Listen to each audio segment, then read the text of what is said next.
يا أيها الذين آمنوا اتقوا الله حق تقاته ولا تموتن إلا وأنتم مسلمون اللهم إنا نسألك حبك وحب من يحبك وحب عمل يقربنا إلى حبك يا رب العالمين. All praise due to Allah. We ask for His protection and we seek refuge in Allah. And whomever Allah guides, no one can misguide. And whoever Allah misguides, no one can guide. And we bear witness that Allah is the only one worthy of worship. And we bear witness that Muhammad sallallahu alayhi wa sallam is His last prophet and messenger. O you who believe, fear Allah as He should be feared and do not die only except in a state of Iman. Bismillah ar-Rahman ar-Rahim. Walhamdulillahi wa kafa wa salamun ala ibadihi alladhina astafa. خصوصا على سيدنا ورسوله وخاتم الأنبياء وعلى آله الأسكياء وأصحابه الأتقياء أما بعد. Welcome back to another Wednesday حلقة. Alhamdulillah, it's good to see you guys here once again. Inshallah, we stopped last week talking about what? The heart. No. In general, give me a general. Talking about like the eyes, starting like. So, what will they do against you on the day of judgment? They will testify against you. They will testify against you. We talked about how your limbs, your own body will testify against you on the day of judgment. And we talked about how, we talked about the hadith of the man who came to Allah on the day of judgment. And he says, Allah will tell this man, فَمَاذَا أَعَدْتُ لِي? What did you do for me? What did you do for me? Allah is asking this man, what have you done for me? And this man will reply back to Allah and he says, آمنت بك وبكتابك وبرسلك وصدقت وصليت وصمت. I believed in you, Ya Allah. And I believed in what? In your books and your messengers. And I used to pray and I used to fast and I used to give sadaqah. All for you, Ya Allah. So Allah will stop him as this man is saying these things. I did this and this and this for you, Ya Allah. I prayed, I fasted. Allah will say, فَهَا هُنَا. Relax, stop. Enough. Here is enough. And Allah will say, أَلَا نَبْعَثُ عَلَيْكَ شَهِيدًا. Should we send a witness upon you? So this man will start thinking to himself, فَيُفَكِّرُ فِي نَفْسِهِ. And he will say, مَنْ هَذَا الَّذِي يَشْهَدُ عَلَيْهِ. Who will be the person who will testify against me? So he's thinking to himself, who's Allah going to send to testify against me? So he thinks he's being clever and he tells Allah, listen, I don't want anybody to testify against me except myself. I don't take anybody to testify against me. Why did he say that? Why did this person say this to Allah? Any guesses? Whatever he did wrong, he knows he only did it. There was no other eyes besides his. Exactly. So anything that he did wrong, he's saying to Allah, I don't want anybody to testify. I only accept myself as a witness. Because they might lie against me. But I only accept myself as a witness. So he says, I only want myself as a witness. Why? Because he's thinking to himself, if nobody else was there, then nobody can what? Say that I did this and did that. Right? So Allah says, no problem. فَكَفَى بِنَفْسِكَ الْيَوْمَ شَهِيدًا. Today is enough. You will be enough for yourself. You yourself is enough as a witness. This is mentioned in the Quran. You yourself is enough as a witness. And Allah said, but we're going to also send the angels.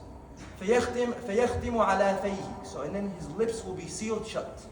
And Allah will command his legs to speak. And He'll command his arms to speak. And He'll command all his limbs to speak. And they'll start doing what? Testifying against him. Testifying against him. Right? And then he says in the Quran, Surah Yasin, اليوم نختم على أفواههم وتكلمنا أيديهم وتشهد أرجلهم بما كانوا يكسبون. Perfect. On this day we will close their mouths and their hands will start testifying against them. Their legs will start testifying against them about what they used to do. Imagine this, right? And you yourself will sit there and watch yourself testify against your own body. And you will say, وَقَالُوا لِجُلُودِهِمْ. They will ask their own skin, their own bodies, just in anger, furiously, right? لِمَا شَهِدْتُمْ عَلَيْنَا. Why are you sitting there testifying against us? Like, we're in this together. Do you realize if you burn, I burn, and if I burn, you burn? Like, you snitching isn't going to do anything right now because we're both in trouble. Right? لِمَا شَهِدْتُ عَلَيْنَا. What's the reason for this? Right? So they will say, your own limbs will reply back, قَالُوا أَنْطَقَنَا اللَّهُ الَّذِي أَنْطَقَ كُلَّ شَيْءٍ.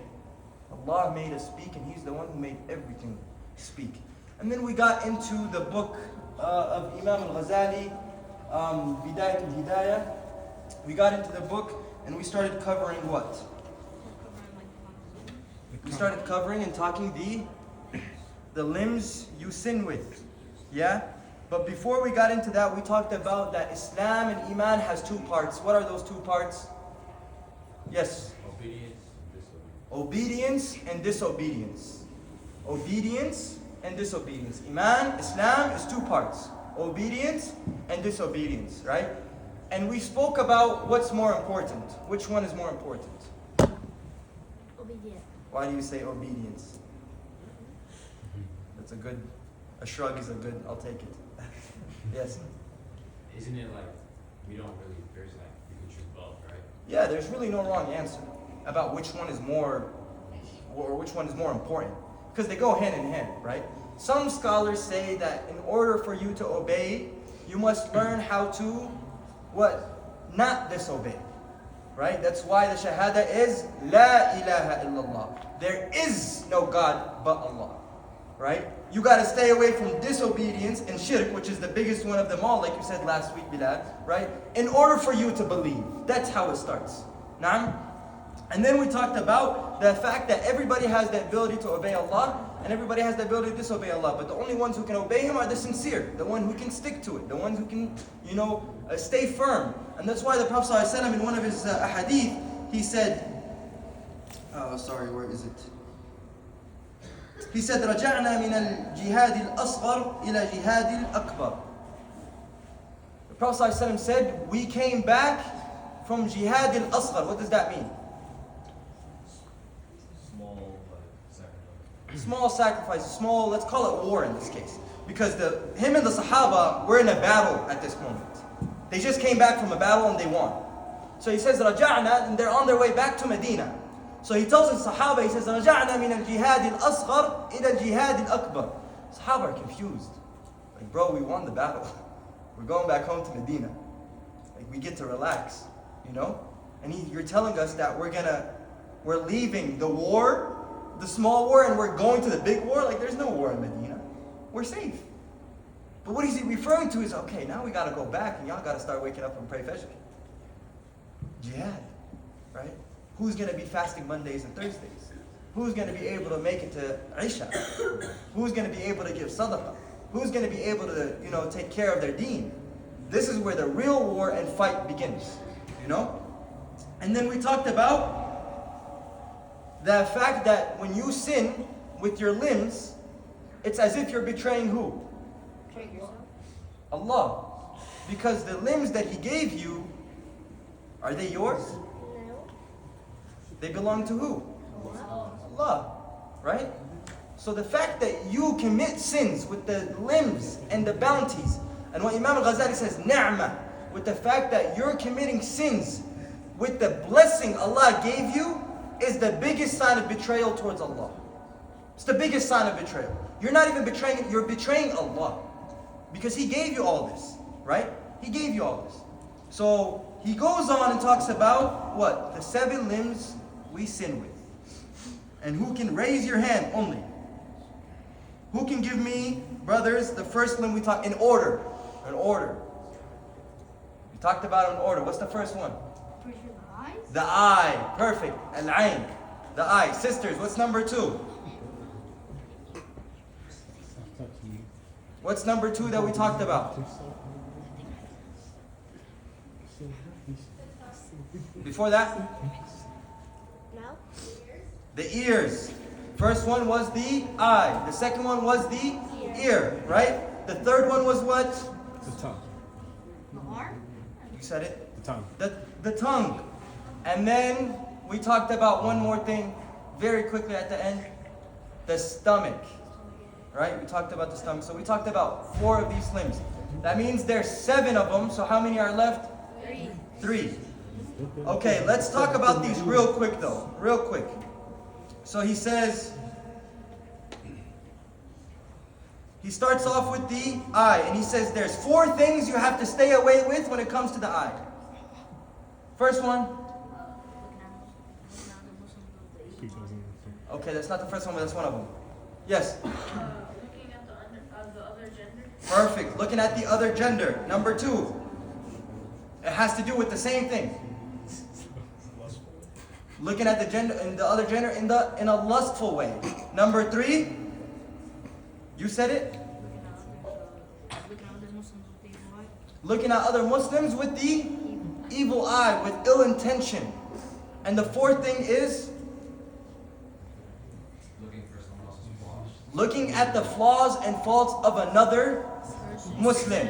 So these are the 4 things. Hey, شنو؟ برا تكلم من برا كنت تبي تتكلم خيرك يا رجل. So these are the 4 things that he's telling us you need to stay away from. Then moving on to the ear. He says protect it from listening to bad things and backbiting, because the person who's listening has the same sin as the person who said it. Because a lot of people nowadays say, well, I was just listening, but I didn't say anything bad about the person. Did you say anything to stop it? Did you say anything to correct the person? So Imam al-Ghazali says, وَلَا تَظُنُّوا أَنَّ الْإِثْمَ يَخْتَصُّ بِهِ الْقَائِلْ دُونَ الْمُسْتَمِعِ. Don't think that the fact that the person said it, that you're not involved in it. You and them share the same ithm, the same sin. The 3rd thing we talked about was the tongue, and that was split up into how many parts? 1, 3, Mm-mm. 5, No. 8. Who said it? 7. Say it again. 8 pieces. What's the first piece? Sisters, what's the first piece? And he uses the example by saying, don't do it if you don't want it done to you.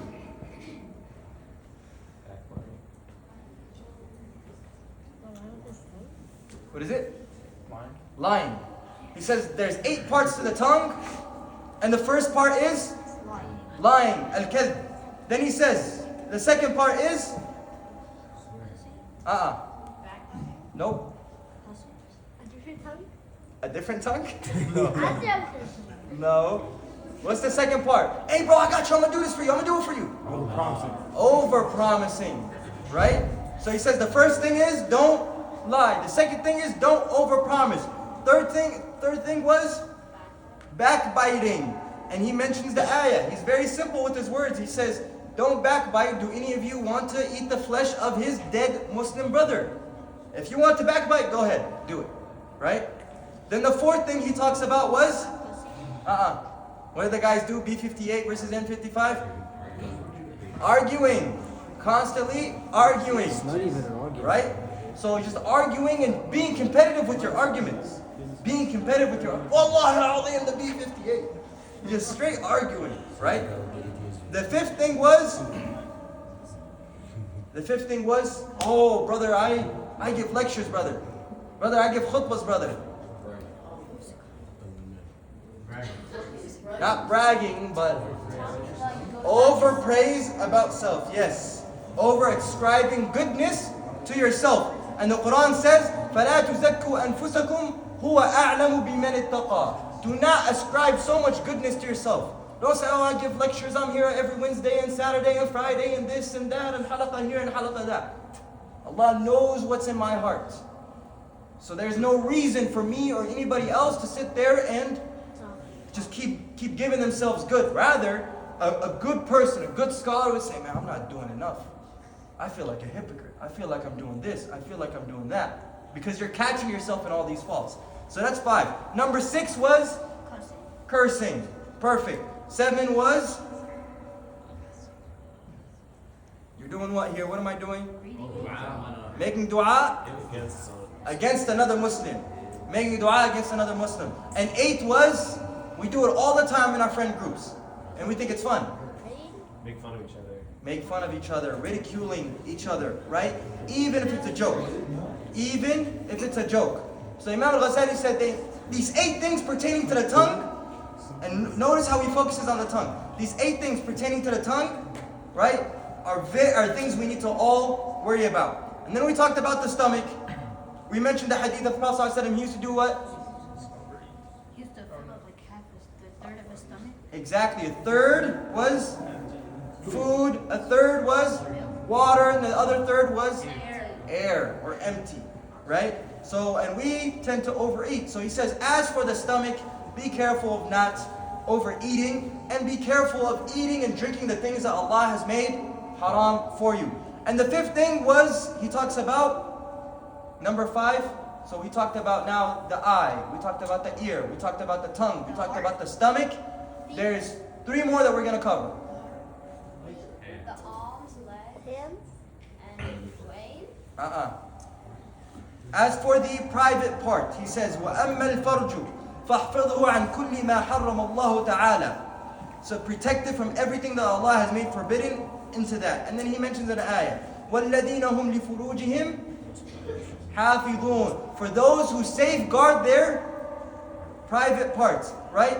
إِلَّا عَلَى أَزْوَاجِهِمْ. But only, they don't safeguard it from their spouses. وَمَا مَلَكَتْ, their right hand. Now scholars differ about what that means. We're not going to get into it. But this is what the ayah that he mentions, right? فَإِنَّهُمْ غَيْرُ مَلُومِينَ. Then they are the ones who are not blameworthy. They're not blameworthy, right? And then he says that you will never be successful in guarding your private part if you don't know how to guard this. You'll never be successful. If you can't control it, you won't be able to control the rest of it, right? And then he says, we have 2 things left. We didn't talk about 2 things. We talked about the eye, we talked about the ear, we talked about the tongue, we talked about the private part in the stomach. There's 2 things that we haven't talked about. Your hands, right? وَأَمَّا الْيَدَانِ فَاحْفِظْهُمَا عَنْ أَنْ تَضْرِبَ بِهِمَا مُسْلِمًا. What does that mean? To not hit another Muslim. Protect your hands from hitting another Muslim. أَوْ تَتَنَاوَلْ بِهِمَا مَالًا حَرَامًا. Or that you use them to receive mal, unlawful what? Money. You use your hands to receive unlawful money. أَوْ تُؤْذِي بِهِمَا أَحَدًا مِنْ خَلْقِ اللَّهِ تَعَالَى. And you harm creations of Allah. Whether it's a dog, a cat, whatever it is, you're just going out there and harming it, right? He says, أَوْ تَخُونَ بِهِمَا مُسْلِمًا فِي أَمَانَةٍ أَوْ دِيعَةٍ أَوْ وَدِيعَةٍ. Or you sit there and you use your hands to do what? To betray another Muslim. If let's say my brother came to me and says, hey bro, listen, I'm about to travel overseas, I don't have a garage, can I keep my car with you at your house? Right? And I go ahead and take the car and I start doing donuts, whatever, having fun with him. The brother comes back, yeah, I didn't do nothing with your car, bro. I kept this safe for you. Right? You're betraying your Muslim brother or sister because they gave you an amana. So he's saying don't use your hands to do that, to betray another Muslim. Right? أو تكتب بهما مالا ما لا يجوز النقط به. And he says, or don't say anything or write anything with your hands what is unlawful for you to say. And that doesn't just mean writing, that means what? Texting. Also, typing, posting, sending text messages, things that you shouldn't be saying, even if you can backbite through text. It doesn't have to come out the tongue. You can backbite through text. You can talk smack and cuss through text, right? Or whether you're doing it in a group chat or whatever it is. So he's saying, as for your hands, don't use your hands for all these things. Don't use your hands for all these things, including typing. And the last thing we didn't talk about was your legs, your feet. He says, do not go anywhere that leads you to haram. Don't use your feet to go places that will lead you to haram. And that even includes whether you're driving somewhere, walking somewhere, running, jogging, it doesn't matter, right? So be mindful of your limbs that Allah has bestowed upon you. Be mindful of those limbs. And because of our disobedience, Allah might take those limbs away. Because me and you are disobedient with our own limbs, who's to say Allah doesn't take back what belongs to Him? Sah? Right? I told you guys about the story of the young man in Libya, neighbor of ours. The adhan, as a Muslim country, you hear the adhan everywhere. Man's had his headphones in listening to music while the adhan is going. He himself is telling the story. What happened? Allah took his hearing away. Simple as that. Who's to say that we're not next? Right? Or the person, I don't know if you guys saw this viral video, but of the young boy who was blind, and there was a sheikh interviewing him. You guys seen this video? You guys know what I'm talking about? The young boy who's blind and the sheikh was interviewing him.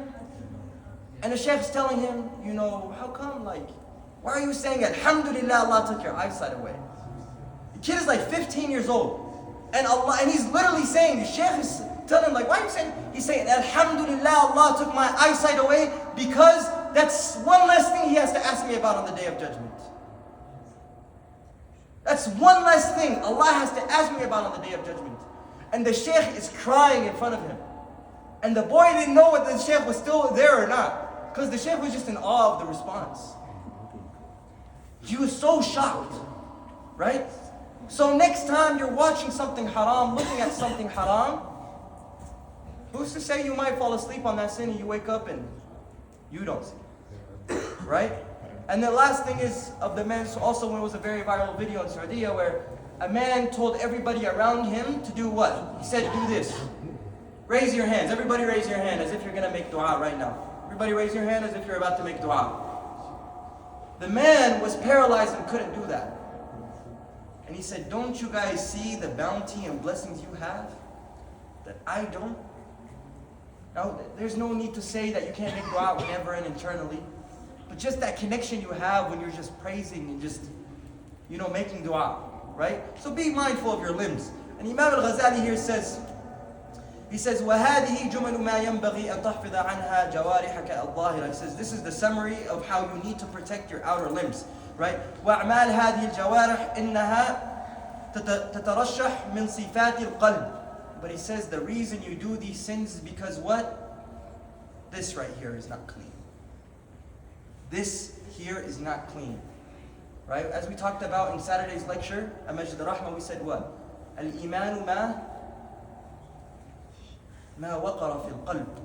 Iman is what's inside the heart. وصدقه الأعمال.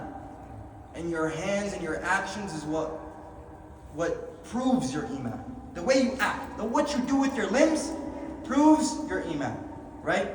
So he says that القلب من مضغة التي إذا صلحت صلح بها سائر الجسد.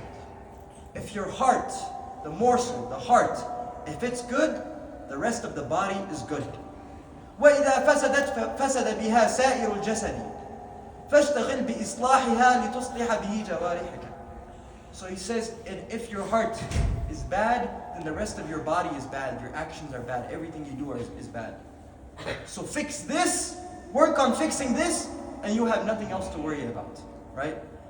Now I'm not going to go deep into the sins of the heart or anything like that. I think we can leave that for another time, but remember, the hadith that the Prophet ﷺ is talking about the man who comes and he tells Allah, I did this and this and this and this, and Allah says, we're going to command your limbs to speak. He's referring to a what? To a munafiq. The Prophet ﷺ is referring to the hypocrite, right? But this just goes to show that we might be the ones that our hands and hearts and limbs testify against us, and may Allah protect us from a nifaq. Ameen ya Rabbi. Now we're going to talk about other things that will testify against us. So if we talked about your own body testifying against you, what are some other things that will testify against you? We talked about the inner self. People. Right? So these other things that will testify against us will be people. And Allah is going to divide the testimonies of people into two. What are those? There's people that are going to testify you. Exactly. They're either going to testify for you or testify against you. Naam. But we have to keep in mind that these people are not going to come and say, oh, I saw Abdullah leading lectures. I saw Abdullah doing this. I saw Abdullah giving sadaqah and there was a fundraiser and he gave this much money and that's not what they're there for. That's not why people will testify. People will testify in a sense of what? How you treated them. Exactly. your treatment between one another. Because, here's this. There's something important that we need to understand. Either on the day of judgment you will meet the justice of Allah, or on the day of judgment you will meet the mercy of Allah. You're either going to come on the day of judgment and meet the justice of Allah, Al-Hakim. You're going to meet Him as your judge, or you're going to meet somebody who's very merciful to you, who will overlook everything that you've done. Which one do you want it to be? That's the question, right? And His justice is that He judges you for the things you've done. His justice, Allah's justice, is that He judges you for the things that you've done. But His mercy is that what? He overlooks the things that you've done. That's why the Prophet ﷺ always told us about dua. What? Allahumma anta afuun tuhibbul afwa fa'fu anna. What does the word afu mean? Oh Allah, afu, when Allah is afu, right? It's not the fact that, you know, we might be able to forgive but we don't forget. You wronged me, I'm gonna forgive you. But I'm gonna remember it. When it comes to Allah being afu, that won't ever be brought up again. That's erased from the books. You never committed that sin. When you ask Allah, Allahumma anta afu tuhibbul afwa fa'fu anni, you're asking Allah, yo, just forget about it. Forgive me and forget about it. It never happened, right? So Allah on the day of judgment can choose to completely overlook those things due to His mercy. But when it comes to the issues of people, at that point Allah is between you two. You wronged him, you deal with it. Because it's not fair. Allah is all fair, right? We agree with that.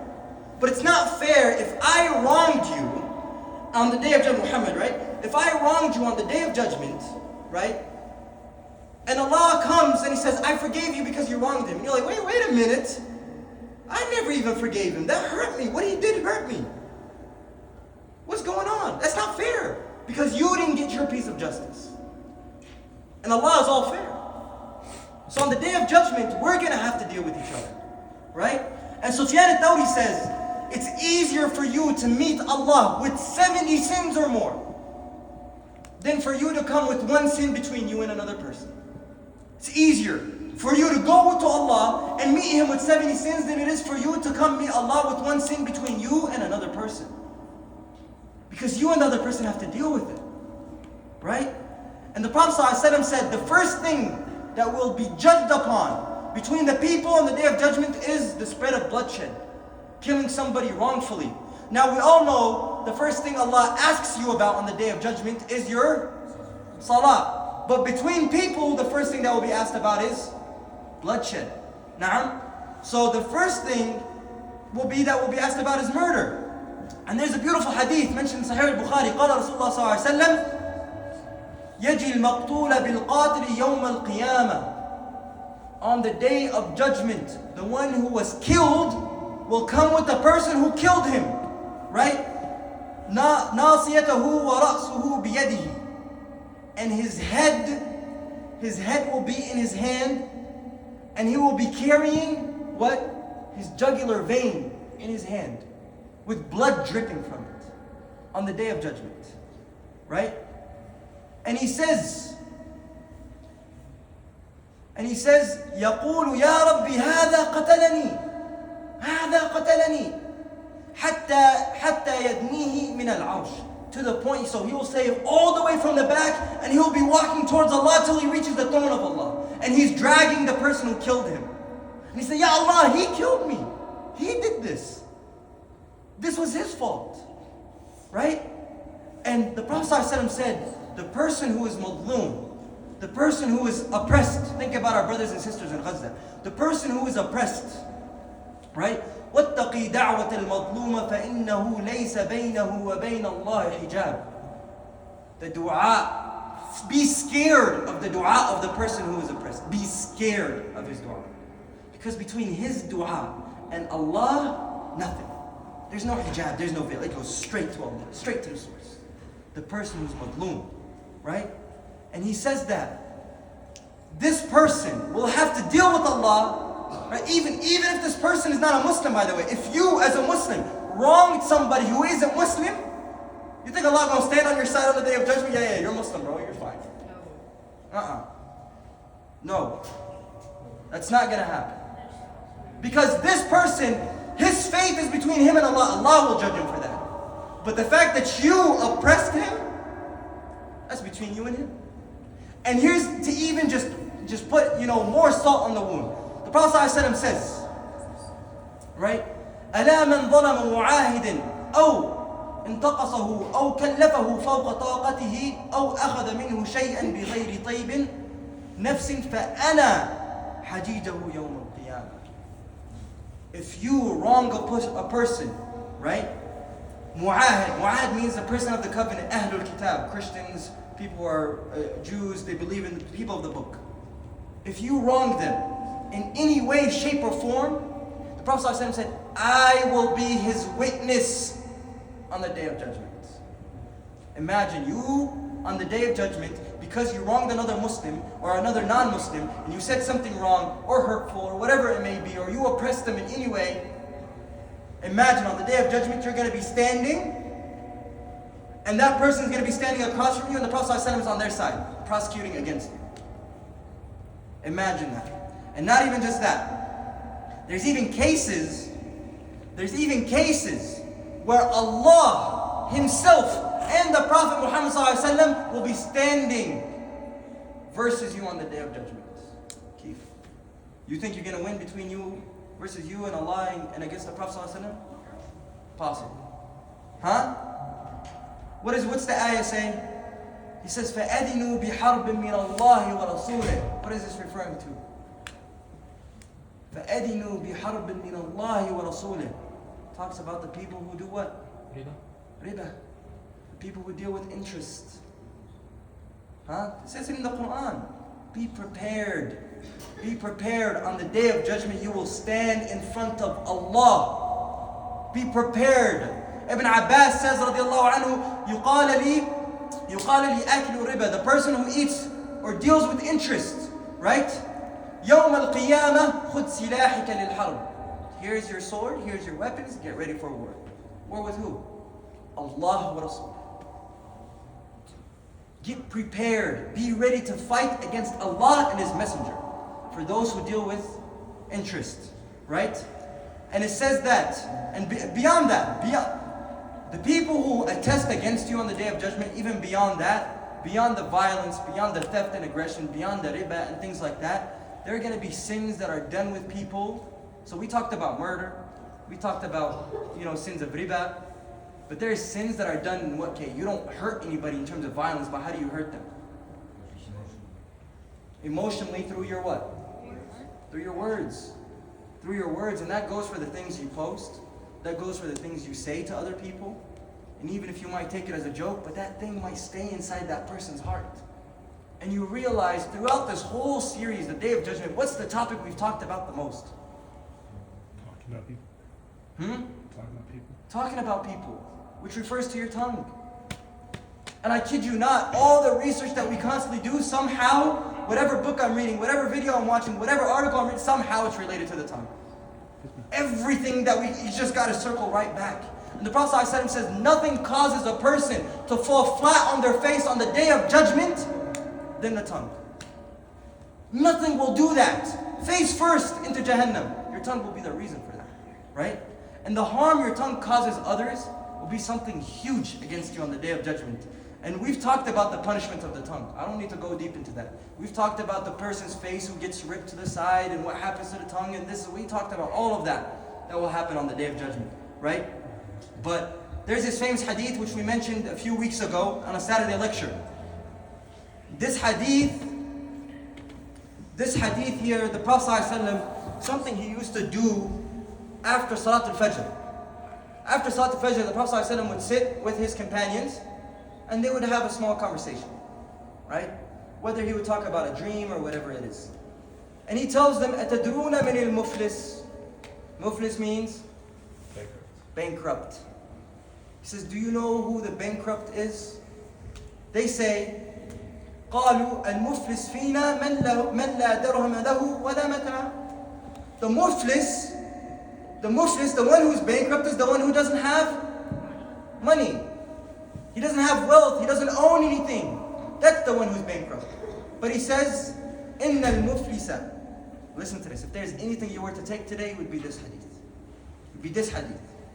He says, إِنَّ الْمُفْلِسَ مِنْ أُمَّتِي. From my ummah, the one who's bankrupt, يَأْتِي يَوْمَ الْقِيَامَةِ بِصَلَاةٍ وَصِيَامٍ وَزَكَاةٍ. He will come on the day of judgment with salah, with his prayer deeds, with zakah, he used to give money, and with his fasting deeds. This is the muflis. How does this make sense? Imagine you check your bank account and you're certain 110% you got money in your bank account. You check and you're in the negative. You have no money. Imagine on the day of judgment you pull up, you're certain you did all these deeds and nothing's there.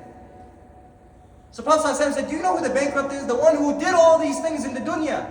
Us, we did all these things. We fast, we pray, we give zakah. We did all this. But, he says, وَيَأْتِي قَدْ شَتَمَ هَذَا وَقَذَفَ هَذَا. But he foul-mouthed this person. He hurt this person with his words and tongue and emotions. Right? وَأَكَلَ مَالَ هَذَا وَسَفَكَ هَذَا. And he used to steal money from this person. And he hit this person. وَضَرَبَ هَذَا فَيَعْطِي هَذَا مِنْ حَسَنَاتِهِ وَهَذَا مِنْ حَسَنَاتِهِ. People are going to be lined up and they're going to come.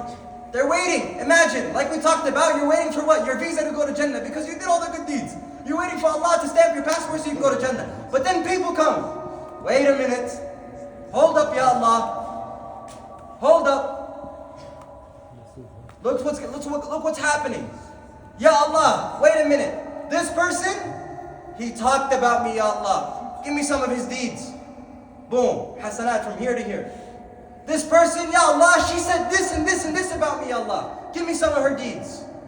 Boom. Take some more of her deeds.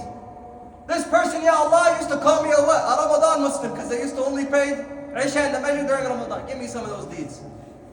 This person, Ya Allah, stole some money. I let them borrow money and they never gave it back.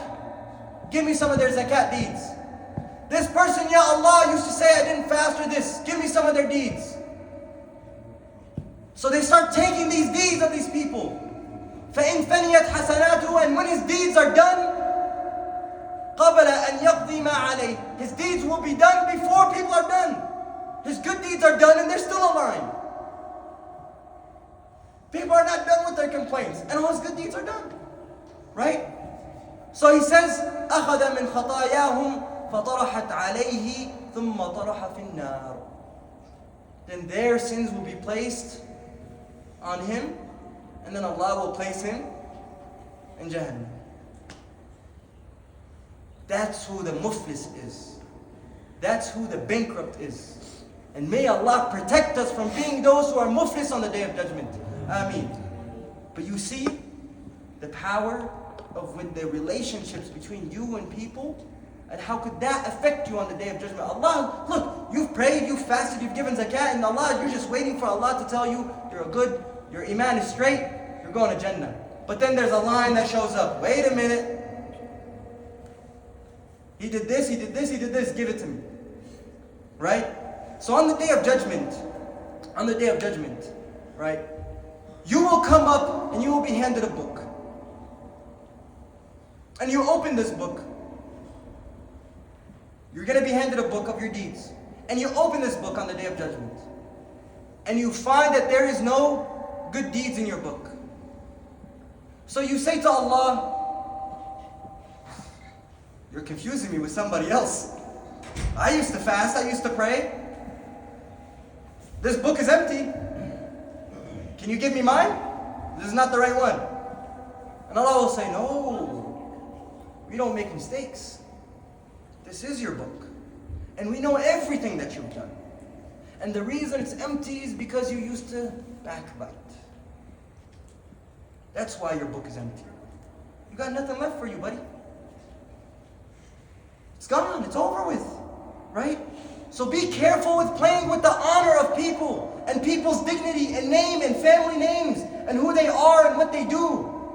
Even if they do the worst of the worst, be careful with the honor of people.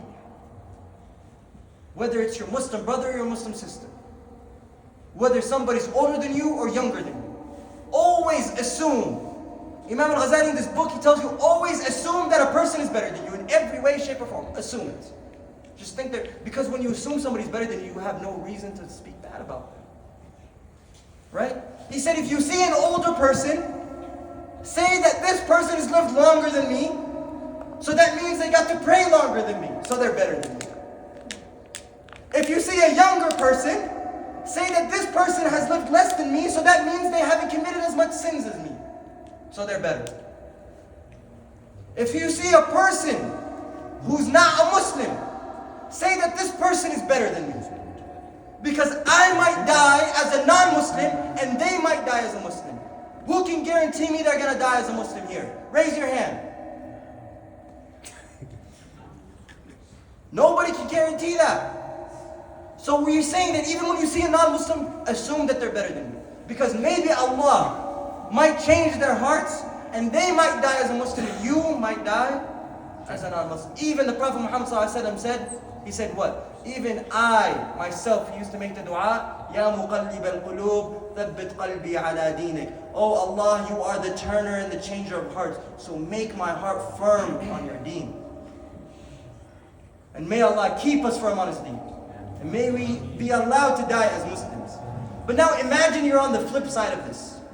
We talked about people taking from your sins and coming to you and taking stuff from you. Imagine you're on the flip side of this. Imagine you're the person waiting in line. Huh? Imagine you're the person waiting in line, waiting to take other people's deeds.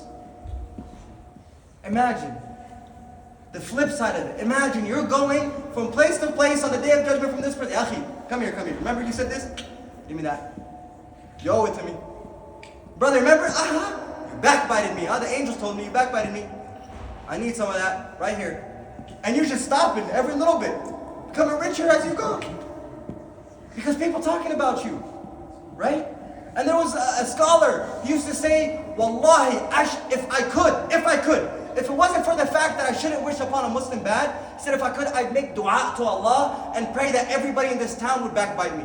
So on the day of judgment, I can take all their deeds. He says, if it was permissible for me, but I'm not going to wish bad for another Muslim to be sinning against me. But he said, if it was permissible, I would do it. It's an easy ticket. Easy ticket to Jannah. Right? Easy way to rack up your deeds. And imagine you become that person on the day of judgment where Allah hands you a book. Allah hands you a book on the day of judgment. And He says what? You open this book and you say, Ya Allah. It's like, you know, when you check your account and you're like, I swear to God I had $50 yesterday, but today I got 2 racks. Where did this come from? You don't know where it came from. But you're happy, but you're not complaining, right? Well, keep it. Where did it come from? I got extra money in my account. I didn't work for it. I didn't know it was there. So imagine on the day of judgment you come, Allah hands you your book, you open it, and you have all these good deeds. And you say to Allah, Ya Allah, where did this come from? So He says, أن العبد لا يعطي كتابه يوم القيامة في حسنات لم يكن عاملها. There was going to be deeds in there that he didn't even commit. He didn't even do these good deeds. He's going to say, Allah, where did this come from? He says, because people were backbiting you and you never even knew about it. You're just minding your business. Doing what you can. You slipped up here, you slipped up there, that's fine. But you were minding your business. But people find every excuse to bring out your faults. So on the day of judgment, you never knew about it. They're backbiting you, here's their deeds. They're yours. Jannah Habibi. How about that? So you see the power of the tongue? And how much it can get you in trouble? And these limbs mean nothing if your heart is impure. Your limbs mean nothing if your heart is impure. Right? Hassan. Your limbs mean nothing if your heart is impure. Right? If you're not purifying yourself, and all these sicknesses, if you think about it, the fact that people have to talk about somebody else comes from where? Jealousy, envy, riyah, arrogance, all sicknesses of what? The heart. And if you clean this, you won't have to worry about any of those things that we talked about. Imagine what a great deal you'd be saved on the day of judgment when it comes down to this. right? And what's sweeter than coming on the day of judgment and finding out people talked about you and you have all their deeds? What's sweeter than getting some free money that you didn't have to work for, right? And this is the mercy of Allah. This is the mercy of Allah to you because people oppressed you, right? Now imagine the deeds and the mercy of Allah if you're good to others.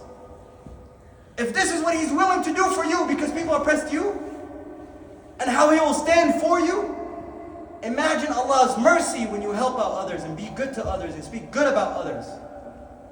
Right? And the Quran tells us, كَلِمَةٍ طَيِّبَةٍ كَشَجَرَةٍ طَيِّبَةٍ. A good word between us Muslims, between your Muslim brother, between your Muslim sister, a good word is like what? A good tree. أَصْلُهَا ثَابِتٌ وَفَرْعُهَا فِي السَّمَاءِ. Right? Its roots, jidar, are in the ground. You can't shake it up. And its branches are in the sky. And it's giving dates and fruits to everybody. Everybody's benefiting. That's what a good word is like to your Muslim brothers and sisters. So it's upon us and our duty to watch our tongues, to be good to each other. Not fight against each other. We're Muslim. You have to understand we're a minority in this country. Nobody got us but us. And we see that. We know that. Nobody will stand up for you in this country if it's not us. You find us, especially in our communities, we be hating on each other. We don't want to support each other. We talk bad about each other. And then you wonder why all these issues are happening in the world. It starts with us. We raise our kids like this in our families. Oh, we don't talk to that cousin. We don't talk to so-and-so, يا أخي. Leave him alone. هذا ليبي هذا هيك هذا هيك. مشكلتي هو.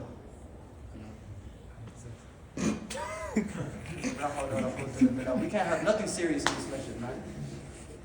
But seriously, we talk about all these issues in this world, and it's all due to our problems, our sins, our actions, our limbs.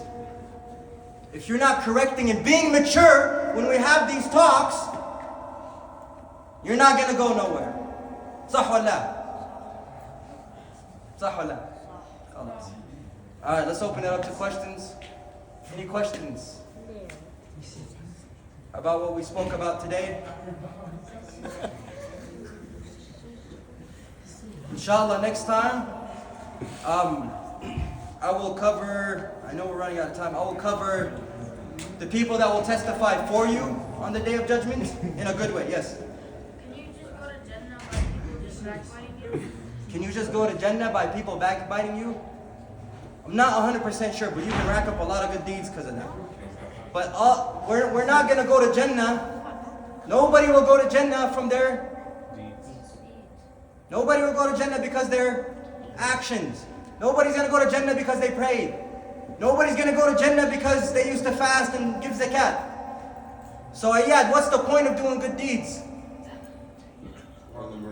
To earn the mercy of Allah. The point of doing good deeds, I'm going to get to Yaqub. To earn the mercy of Allah. So don't think that because you fast, because you pray, because this, because that, you're going to go to Jannah. You're an idiot if you think that. I promise you. Because it's about, number one, sincerity. And number two is, none of us, including the Prophet ﷺ, he said this, nobody will enter Jannah except from Allah's mercy. And the Sahaba said, even you, Ya Rasulullah? I said, even me. I'm not going to enter Jannah if it's not because of my Lord being merciful to me. Even though I'm the Prophet. Even though I'm the best of prophets. I'm not going to enter Jannah unless Allah is merciful upon me. Our actions and our good deeds is what split up Jannah for us. Our actions and our good deeds is what divide Jannah for me and you. Yaqub, yes? Is it possible to backbite about like a whole nation? Oh yeah. Yeah? Yeah. So they'll all come and like take It's like look this for example. Look. Let's say you had one bad interaction with a Libyan. Right? Because I know I can pick on you guys, and you guys cause the most problems, unfortunately. But let's say you have one bad interaction with a Libyan, okay? You have one bad interaction, and now you go home, you tell your dad, Libyans, these Libyans, man. Just start naming things. That's the whole nation, brother. It might be true though. But yes, it is possible. It is possible. What other questions do we have? He said, is it possible to backbite a whole nation? Yeah. Alrighty. And look, even on the flip side of that, sometimes us as Sunnis will backbite other people and vice versa. So be very careful. Don't say something that you don't want said to you, and that's the easy rule of thumb, inshallah. Any other questions? Inshallah, we good to end? Okay, give me the nod so I can. Okay. Alrighty. Dua for Palestine?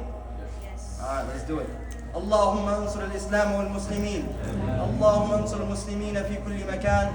اللهم انصر المسلمين في فلسطين. اللهم دمر الكفار والنصارى والمشركين. اللهم يا الله يا الله يا الله اهزمهم وانصرنا عليهم يا رب العالمين. Ya Allah, protect the people of Palestine because you are the Hafid. Ya Latif, Ya Rabb al-Alameen, end their suffering and their pain in Gaza. Ya Allah, Ya Rahman, bestow your mercy upon them in Gaza, Ya Rabb al-Alameen, and the people in Sudan and Yemen and Afghanistan and Pakistan and everywhere in the Muslim world, Ya Rabb al-Alameen. Ya Salam, bring peace to the people in Gaza, bring peace to the people in Sudan, bring peace to all the Muslims, Ya Rabb al-Alameen. بارك الله لنا ولكم في القرآن العظيم ونفعني وإياكم بالآيات والذكر الحكيم فاستغفروا الله إنه هو الغفور الرحيم. أو سورة العصر sorry. بسم الله الرحمن الرحيم والعصر إن الإنسان لفي خسر إلا الذين آمنوا وعملوا الصالحات وتواصوا بالحق وتواصوا بالصبر. بارك الله فيك. جزاكم الله خير. We'll see you guys next Wednesday. بإذن الله.